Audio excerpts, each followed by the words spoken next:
चलो भाई पहले इस वीडियो को सुनते हैं, क्या कहते हैं महाराज जी। तो जिनको आज उनके किस्मत में दुख है वो उनके पाप के कारण है। और पाप प्रारब्ध के अंदर लिखा हुआ, प्रारब्ध माने किस्मत में, और किस्मत में लिखे हुए तो ना ब्रह्मा जी मिटा सकते, ना विष्णु जी, ना शिव जी, ना ब्रह्म सरपुरुष जिसे कहते हैं जो गीता ज्ञान दाता, केवल पूर्ण ब्रह्म कंप्लीट गॉड वो अल्लाह अकबर। जनाब ने भैया रामबा जी महाराज कहते हैं कि जीवन में कोई दुख है तो वो उसकी प्रारब्ध के कारण है, क्योंकि उसने ऐसे पाप किए हैं। बिल्कुल सही बात है। हम भी तो यही बताना चाह रहे हैं आप लोगों को कि रामपाल जी महाराज ने जो 10-11 साल जेल काट ली, अरे वो उनके पाप ही तो थे। 6 लोग आश्रम में मर गए और ना जाने प्रारब्ध में और क्या क्या रहा होगा, जो इतनी यातनाएं उनको झेलनी पड़ रही हैं अभी भी।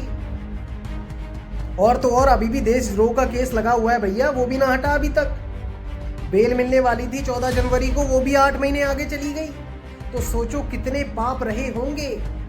और फिर दोहा गाते हैं कि तिल घटे न मासा बढ़े और विदना लिखे जो लेख, और सांचा सतगुरु मेट के ऊपर मार दे मेट।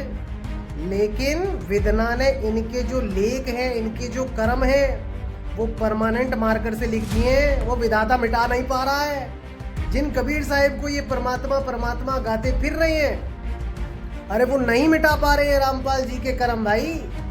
तो इन्होंने असली परम अवस्था को जाना ही नहीं, जो कर्मों को काट सकता है इनकी। इन्होंने उस असली परम अवस्था को जाना ही नहीं, इन्होंने केवल शरीरों को परमात्मा बना दिया।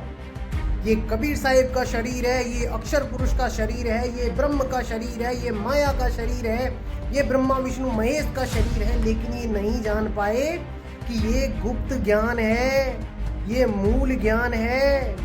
इसको समझना हर किसी के बस की बात नहीं है। इसके लिए बोला लाखन में कोई समझ ना पाई है, अरे कोटि मध्य जानेंगे। कहे कबीर तुझे बिरले हंस पहचानेंगे, कि कोई कोई करोड़ों में एक होगा जो उस आत्म अवस्था को जानेगा जो कबीर साहिब ने गाई है। अरे आत्म ज्ञान बिना नर भटके, कभी मथुरा कभी काशी, मोहि देखते आवे हांसी, पानी में मीन प्यासी। तो ये लोग अपने पिछले जन्मों के कर्म भोग रहे हैं और दूसरों से कह रहे हैं कि हम तुम्हारे कर्म काट देंगे, अपने ना काटे जा रहे हैं इनपे।